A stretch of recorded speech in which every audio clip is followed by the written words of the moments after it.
Nas cidades, os nomes das rúas teñen unha función básica, que é de proporcionar orientación e orde nos lugares que habitamos. Co paso do tempo, pouco vai quedando do significado orixinal que reflectía os usos e costumes daquelas sociedades. E mesmo chega a acontecer que algúns nomes agochan un significado que nada ten que ver co que poidamos pensar. Para resolver estes misterios, viñemos a unha cidade que agocha historia en cada unha das súas pedras milenarias. Benvidos e benvidas a esta naco do mundo chamado Compostela.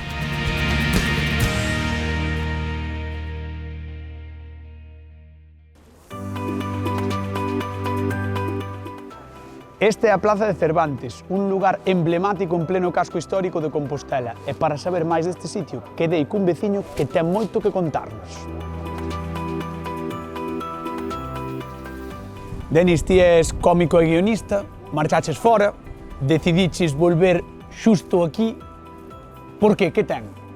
Mira, gústame porque é un punto de encontro, pero que non é de agora, isto xa na Idade Media. Aquí realizábanse os actos públicos da Inquisición, os autos de fe, aquí. Aquí estivo o Concello.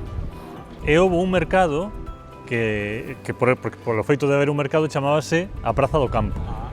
Cando o mercado se trasladou a Bastos, a praza mudou o nome polo de Cervantes. Ou seja, que este é un lugar de marcha desde a Idade Media. Como toda a cidade. Sí.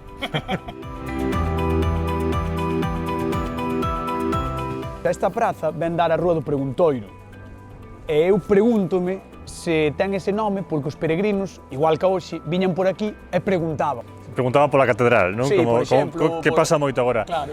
Gustaríame dicirche que sí, pero non é a razón. Vale. A razón tamén é curiosa. Estou che falando alá polo século XII. Onte. Sí, bueno, acórdome.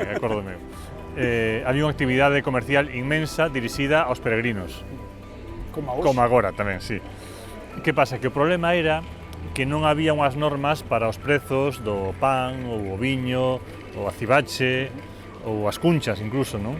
Entón, o bispo Xelmírez instaurou unhas tarifas que se pregoaban aquí, no Preconitorium. E dese nome, Preguntoiro. Ou seja, que realmente ven de pregón. De pregón, de pregoar. De pregón como os de todos os sitios, non? Sí. Vale. Pois mire, estou pensando que o que vou facer vai ser preguntar canto se debe aquí e vamos dar unha volta. Por favor. Pago eu.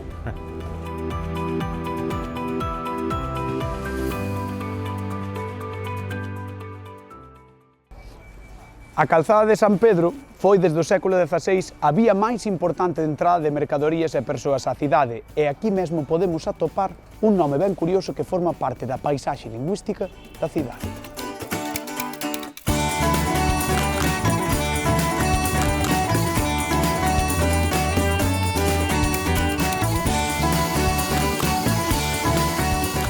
Estamos con Avelino, que é o xerente da Casa de Xantar o 16. Avelino, vos abristes hai 20 anos, máis ou menos. 27, xa. 27 anos, pero antes aquí xa había outro negocio. Había outro negocio que era unha casa de comidas que tiña fama polos callos, sobre todo os xoves que era día de feira. Digo eu, e como era aquela casa que había aquí?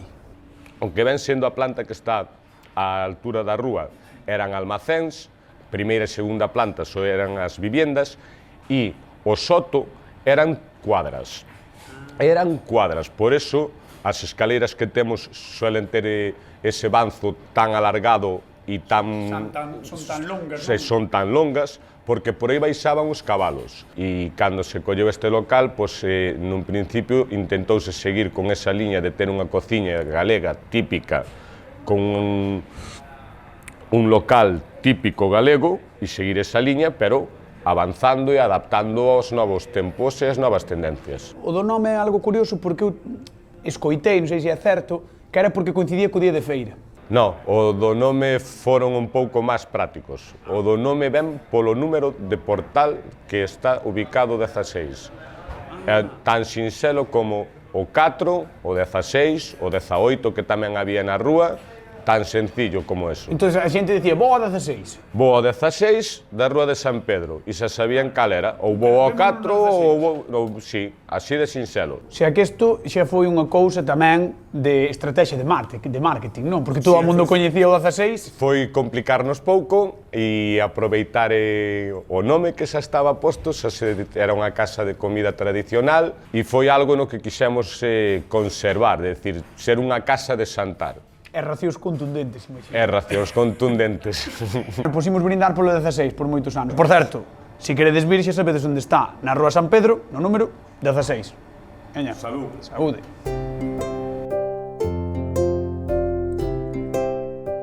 Xosé Ramón López Boullón é filólogo e vaime axudar con esta Rúa de Compostela que sei que o nome dá moito lugar a equívoco. A ver, Xosé Ramón, que sabemos da Algalia? Pois sabemos que desde o século XII ata o século XVIII chámase, seguindo a documentación, a Algara e alterna tamén, sobre todo a partir do XVI, coa forma algaria. Hai a idea de que procede da voz árabe algara e que é da forma derivada algarada, que é a incursión nun territorio enemigo ou tropa de cabalo que fai correrías en territorio estranxeiro. Entendo que se ven da Algarada, tanto a lógica, non? Sobre papel, polo menos. Tena máis o odónimo, a odonimia estudia os nomes das vías de comunicación das rúas, repítese en varios lugares de Galicia, que se chaman Algara ou Algaria. E relacionase esa voz a Algara con orografía, co significado de cova ou grota. Vale, entón podemos dicir que non dou unha. Podemos.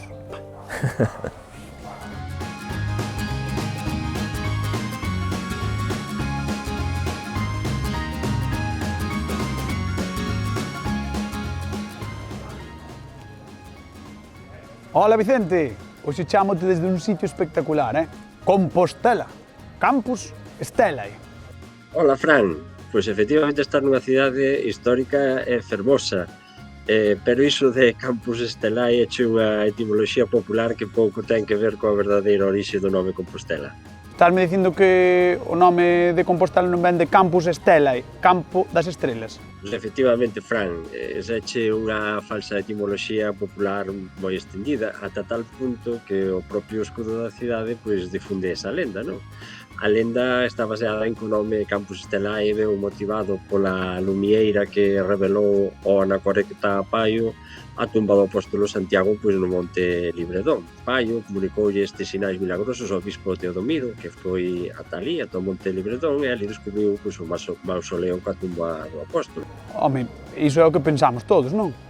Sí, efectivamente, pero a realidade é outra. A documentación consultada por Gonzalo Navaza pois revela que había diferentes denominacións para referirse a Compostela, de Santus Locus, Locus Apostoli Santi, Arcis Marmoricis, Liberum Donum ou Compositum Telos. Unha vez construída a basílica é cando nace o nome Compostela para designar pois un núcleo urbano que se foi formando ao redor. En canto á etimoloxía de Compostela, pois tense case por seguro que o topónimo contén o resultado común galego do participio do verbo componer en latino, isto é, composita, e engádeselle un diminutivo correspondente ao latín ela. Hai investigadores que sosteñen que o verbo componere estaría no topónimo coa acepción de sepultar, por tanto, o topónimo faría referencia a un lugar de enterramento, a un cemiterio, e hai outros investigadores, entre Lespil, pois, que defenderon a acepción deste componere latino como o significado de fabricar, construir, adornar. Por lo tanto, o significado de Compostela desta acepción sería o de ben construída, ben feitiña, non? E hai tamén algún investigador, como Moralejo Álvarez, que considera que estas 4 Compostelas que temos en Galicia, 3 en Portugal e a Compostilla Berciana, parecen derivar de composto, nome latino serodio do esterco e do abono, que pervive no inglés actual baixo a forma compost, polo que Compostela pois, tamén podería ser pois, un pudrideiro, non, derivado da existencia que hai debaixo da catedral dun cemiterio no interior dela. Fran, eu creo que de todas as etimoloxías posibles ou de todas as acepcións posibles quedámonos coa de ben feitiña, non che parece?